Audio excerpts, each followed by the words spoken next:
সুপ্রিয়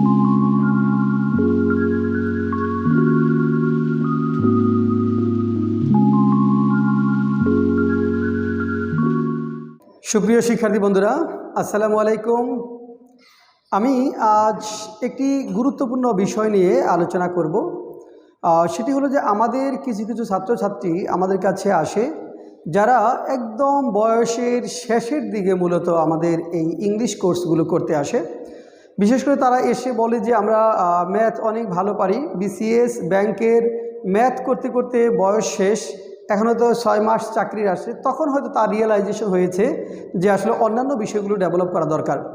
আমরা কিছু কিছু ছাত্রছাত্রী দেখি যে ম্যাথ করতে ভালো লাগে এবং শুধু ম্যাথই করতে থাকে। ম্যাথ করতে করতে তারা অনেক বেশি এখানে সময় স্পেন্ড করে ফেলে, অন্য বিষয়গুলোর উপর অনেক কম ফোকাস দেয়। যদি ধরুন আপনি যারা ব্যাংকের চাকরি পরীক্ষা দিতে চায়, এখানে আমার কিন্তু ম্যাথ লাগবে, বিশেষ করে প্রিলিমিনারি পাসের জন্য ম্যাথ লাগবে। তো প্রিলিমিনারি পাস আপনি করলেন এবং তারপর আপনি ম্যাথ এত বেশি সময় দিচ্ছেন যে ম্যাথ করতে করতেই অর্থাৎ রিটেনের সময় চলে এসেছে, তখন দেখা গেল যে আপনার রিটেনের ইংলিশ পার্টটাতে অলমোস্ট জিরো, লেভেলটা খুবই পোর। আপনি ম্যাথ দিয়ে চিন্তা করেছিলেন যে কভার করবেন, কিন্তু দেখা গেল যে ম্যাথে হয়তো 35, ম্যাথে 35, ইংলিশে যেখানে হলো 120। তো সেখানে ধরে নিলাম যে ম্যাথে আপনি অনেক ভালো, 35-এ 35ই পেলেন, ইংলিশে যদি 120-এর মধ্যে আপনি ধরেন 40 পান, তাহলে কিন্তু এখানে আপনার জবটা হবে না। তো এই কারণে যারা রিটেন পরীক্ষা দেবেন তাদের জন্য যে বিষয়টি গুরুত্বপূর্ণ, রিটেনের সিলেবাসটা ভালো করে বুঝতে হবে। আমি ব্যাংক জব রিটেন ইংলিশের কথা যদি বলি, ব্যাংক জব রিটেন এক্সামের কথা যদি বলি, আপনার প্রথম কাজ হবে যে প্রিলিমিনারি সিলেবাসটা ভালো করে দেখব যে প্রিলিমিনারিতে কী কী বিষয় কভার করতে হবে, সেই বিষয়গুলো আপনি প্রথমে কভার করবেন। তো প্রিলিমিনারি কভারেজ যখন শেষ হবে, বিশেষ করে যখন রিটেনের জন্য বসবেন, তখন রিটেন ম্যাথ আপনি কত পরীক্ষায়, এখন রিসেন্ট যে কোশ্চেনগুলো আসে সেখানে ধরেন 35, অনলি 35, ইংলিশে হয়তো 120 বা মিনিমাম 100, এবং এখানে হয়তো সাধারণ জ্ঞান আসছে 30, বাংলা ফোকাস রাইটিং 15। তাহলে ফোকাস দেখা যাচ্ছে ম্যাথের থেকে 3 গুণ বেশি মার্কস হলো ইংলিশে। তো এখানে আপনি শুধুমাত্র ফোকাস করছেন ম্যাথে। তো ম্যাথ পড়তে পড়তে আপনার বয়স শেষ হয়ে যাচ্ছে, তখন আপনার হুশ হচ্ছে যে আমার তো আসলে অন্য পার্টগুলোতে আমি অনেক দুর্বল, বিশেষ করে ইংলিশের ট্রান্সলেশনে আপনি অনেক দুর্বল, আপনি ফোকাস রাইটিংয়ে অনেক দুর্বল, ইংলিশ যে লেটারগুলো বা ফ্রি হ্যান্ড রাইটিংয়ের যে বিষয়গুলো আছে, হঠাৎ করে যখন কোনো একটা বিষয়ের উপর লিখতে দেয় সেই ক্ষেত্রে আপনি অনেক দুর্বল। এবং এটা করার কারণে যেটা হয়েছে, আপনি বারবার রিটেন পরীক্ষায় ফেল করছেন। তো আমি একটা ছোট্ট একটা গল্প বলি যে আমার আজ থেকে 2-3 বছর পূর্বে একজন স্টুডেন্ট আমার কাছে এসেছিল, মলয় গাঙ্গুলি নামে।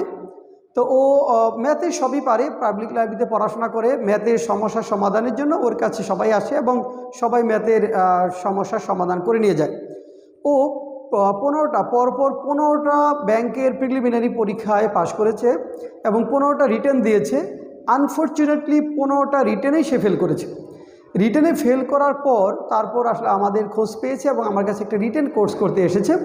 তখন আমি প্রথমে যেটা বললাম, ওকে একটা অ্যাসেসমেন্ট টেস্ট নিলাম। টেস্ট নিয়ে আমি 20-এর মধ্যে সে 3-4-এর মতো পেল। তো আমি তাকে বললাম যে তোমার ইংলিশ স্কিলটা ডেভেলপ করতে হবে, তুমি যে 6 মাস, তখন 6 মাস সময় আছে, আমি বললাম তুমি 6 মাস সময় লেগে থাকবা, মানে ইংলিশে তুমি 4-5 ঘন্টা করে প্রতিদিন পড়বা এবং আমাদের ক্লাসগুলোতে তুমি একটা মানে এখানে প্রিলি রিটেন 2টা বিষয় সহ ডেভেলপ করবা, যাতে তোমার টোটাল স্কিলটা ডেভেলপমেন্ট হয়, অর্থাৎ কোনো ঘাটতি না থাকে। সে সেই কাজটাই করলো। ও জানে যে ওর 6 মাস আছে, কিন্তু অ্যাপ্লাই করা ছিল অনেকগুলো, এবং পরবর্তীতে সে পরীক্ষাগুলো দিতে থাকলো এবং এরপর দেখা গেল 6 মাসের মধ্যে সে একটা ফার্স্ট ক্লাস ব্যাংকের জব নিয়ে তারপর গেল। অথচ দেখেন এর পূর্বে সে পরিশ্রম করেছে, 15টা পরীক্ষা দিয়েছে, 2-2.5 বছর চলে গেছে, কিন্তু একটাও পাশ করেনি। তো যারা এরকম দুর্বল, হ্যাঁ এরকম হতে পারে যে আপনি ইংরেজিতে অনেক ভালো কিন্তু ম্যাথে একদম খারাপ, সেই ক্ষেত্রে কিন্তু ইংরেজিতে ভালো পারলেন, ম্যাথে জিরো, তাহলেও কিন্তু হবে না। অর্থাৎ আপনাদের যে কাজটি করতে হবে সেটি হলো সিলেবাসটা ভালো করে, যারা ফার্স্ট ক্লাস জব পেতে চায়, বিসিএস এবং ব্যাংকে যারা ফার্স্ট ক্লাস জব পেতে চায়, তাদের কাজ হবে রিটেন সিলেবাসটা ভালো করে দেখে রিটেনের জন্য নিজেকে প্রস্তুত করা। আপনি বিসিএসের জন্য যদি দেখেন, বিসিএস রিটেনের রিটেন ইংলিশ 200 মার্কস। আমি যদি আপনাকে দেখাই, ধরেন এখানে বিসিএস রিটেন ইংলিশ, আজকে টপিকটা বলছিলাম BCS and bank job, math পড়তে পড়তে বয়স শেষ, এখন আমি কি করব।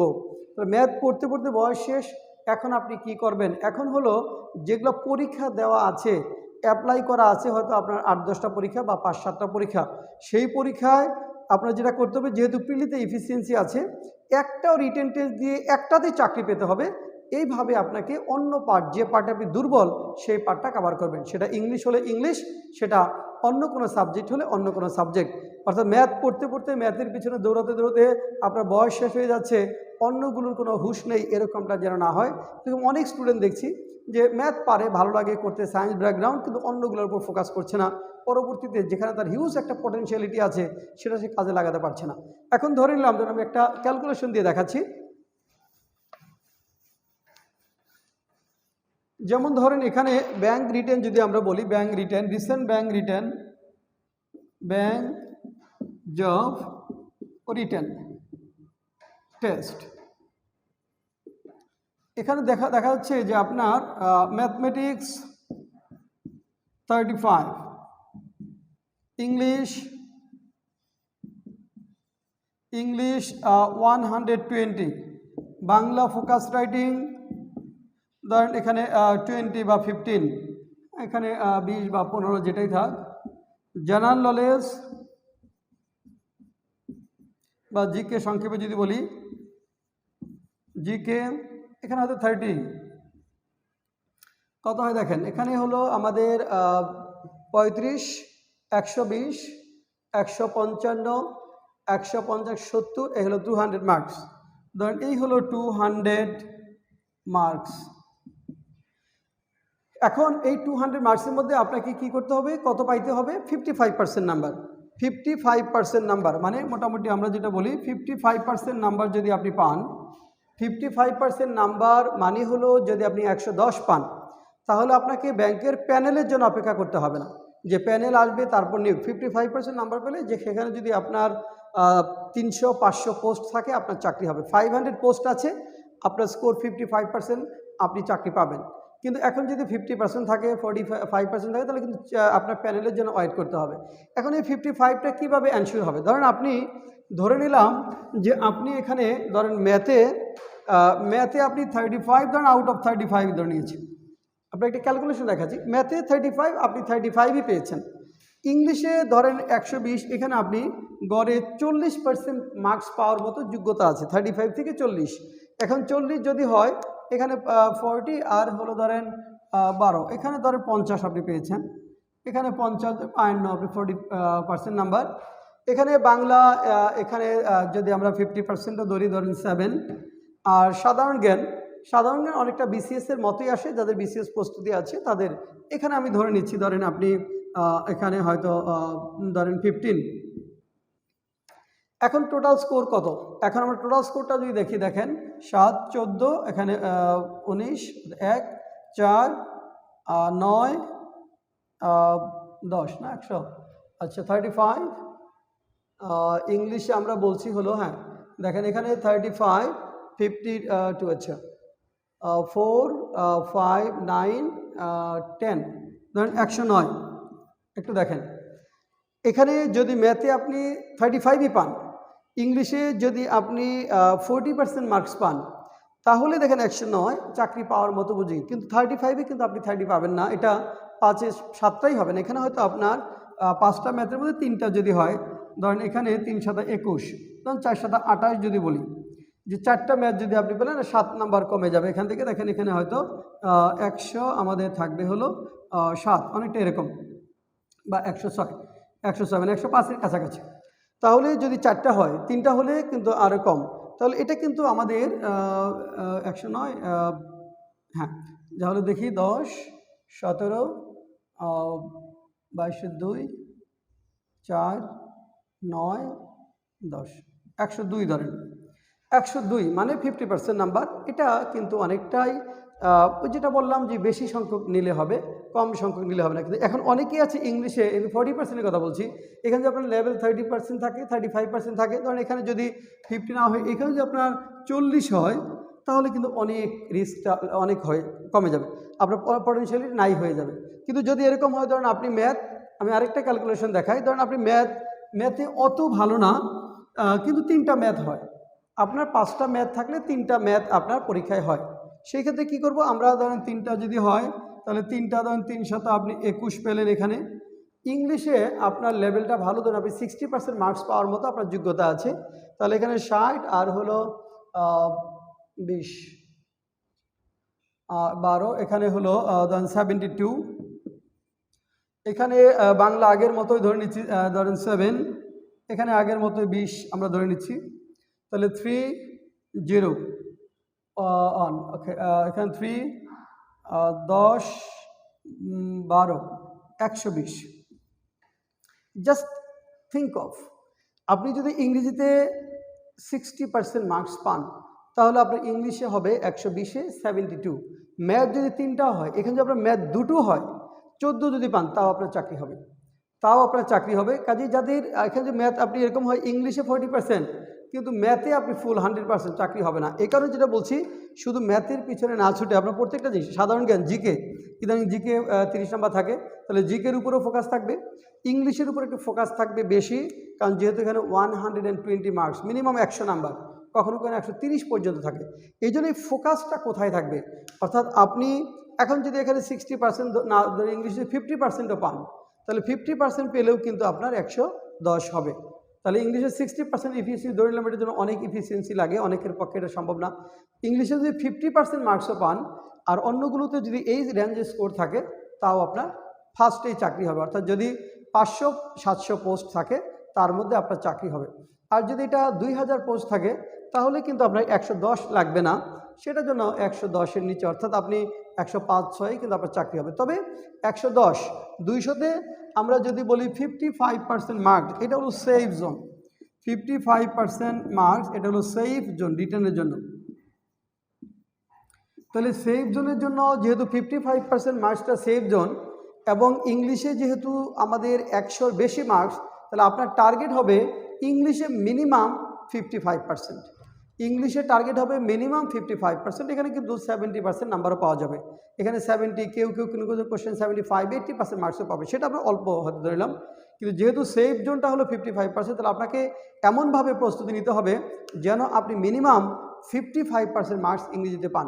হয়তো আপনার এখন যে লেভেলটা আছে হয়তো সেটা 30%, 35% অথবা 40%। যদি 40% রেঞ্জে থাকেন তেমন দু একটা রিটেন টিকলেও আপনি ভাইবা দিতে পারছেন না। আর যদি ইংলিশে এরকম হয় যে 40% নিচে হলে সাধারণত আপনি কোনো রিটেন টিকবেন না। যারা রিটেন টিকছেন না কিন্তু ম্যাথে ভালো, তাদের ধরে নিতে হবে যে ব্যাংকের পরীক্ষার জন্য আপনার সমস্যা হলো ইংলিশ, কারণ আপনি ইংলিশে এখানে 40%-এর নিচে নাম্বার পাচ্ছেন। তো এই বিষয়টা মাথায় রেখে রিটেন সিলেবাসটা দেখে এইভাবে আপনার প্রস্তুতি শুরু করতে হবে। একটা স্পেসিফিক সাবজেক্ট পড়তে পড়তে বয়স যেন শেষ হয়ে না যায় সেদিকে খেয়াল রাখতে হবে। একটা নির্দিষ্ট সাবজেক্ট পড়তে পড়তে বয়স যেন শেষ না হয়, সেটা ইংলিশ হোক, সেটা ম্যাথমেটিক্স হোক, সেটা জেনারেল নলেজ হোক। তো আপনার কী করতে হবে যে সবগুলো সাবজেক্টে অ্যাভারেজের থেকে ভালো করতে হবে, এবং একটা স্ট্রং জোন আপনার লাগবে। আপনার ধরে নিতে হবে যে এই পার্টটাতে আপনি স্ট্রং জোন এবং এই পার্টটাতে উইক, যেখানে উইক সেখানেও কিন্তু অ্যাভারেজের থেকে ভালো হতে হবে। এভাবে যদি আমরা প্রস্তুতি নিতে পারি তাহলেই কেবল আমরা ব্যাংকের এবং বিসিএসের চাকরি পরীক্ষা ভালো করব। তো বিসিএস রিটেনের কথা যদি বলি, বিসিএস রিটেনে 200 মার্কস হলো ইংলিশ। এখানে যে কেউ যদি 70% মার্কস পায় তার নাম্বার হবে 140, আর ম্যাথে ধরেন 50, মেন্টাল এবিলিটি মিলে হলো 100। তো এখানে যেটা হলো আর্টসের স্টুডেন্ট যারা, তারাও কিন্তু ম্যাথে আপনার 50-তে ধরেন এখানে 35, 36, কেউ 40 পর্যন্ত পাবে। তাহলে এখানে কিন্তু ম্যাথে আপনি ডিফারেন্স করতে পারবেন কত। ম্যাথে হয়তো আপনি বড় জোর ম্যাথ মেন্টাল এবিলিটি নিয়ে এখানে আপনি হয়তো 10 নাম্বার 10 মার্কসের ডিফারেন্স করতে পারবেন। আমি একটু দেখাচ্ছি। বিসিএসের জন্য যদি আমরা বলি, কারণ বিসিএসের ক্ষেত্রে আমরা যদি বলি বিসিএস রিটেন ইংলিশ, বিসিএস ধরেন রিটেন ইংলিশ, এখানে আমাদের BCS written test, BCS written test, এখানে ইংলিশ এখানে হলো ধরেন আপনার 200 মার্কস, এর মধ্যে ধরেন আপনি পেলেন 40% মানে 80 মার্কস। ধরুন আপনি ম্যাথে ভালো, ম্যাথে অনেক ভালো, ধরেন আপনি ম্যাথে 100 টোটাল ম্যাথ মেন্টাল এবিলিটি মিলে যদি 100 মার্কস হয়, এখানে ধরে নিলাম আপনি অনেক ভালো, এখানে আপনি 90 পেলেন, তাহলে 300-তে টোটাল স্কোর দেখেন আপনার কত, এখানে 170 আউট অফ 300। তাহলে দেখা যাচ্ছে 300-এ আপনি পেয়েছেন 170। আরেকটা স্কোর আমি একটু দেখাই। ধরেন সে ম্যাথে অত ভালো না, মোটামুটি মানের, কিন্তু ইংলিশে ভালো। ইংলিশে দেখা যাচ্ছে ইংলিশে আমাদের এই 200 মার্কস, সে অনেক ভালো, সে এখানে পাচ্ছে 140, 140 মার্কস। এবং ম্যাথমেটিক্স, এখানে ম্যাথমেটিক্সে ধরেন সে আমাদের দুর্বল অনেক, সে পাচ্ছে এখানে 100 মার্কসের মধ্যে ধরেন 80 মার্কস। তাহলে দেখেন এখানে আমরা স্কোরটা যদি দেখি 0, 2, 220। এখানে আরও কম ধরে নিলাম, আমরা ধরে নিলাম এখানে 70। ধরেন সে ম্যাথে অনেক দুর্বল, 70 মার্কস পেল। তাহলে কত এখানে 11, 0, 1, 2, দেখেন 210। আমি ধরেছি 70, অনেক কম, কিন্তু ইংলিশে ভালো, সে 140। এখন ধরে নিচ্ছি ধরেন ইংলিশে সে এত ভালো না, কিন্তু ইংলিশে 130 পাওয়ার মতো যোগ্যতা আছে, তাহলেও তার এখানে 200 মার্কস।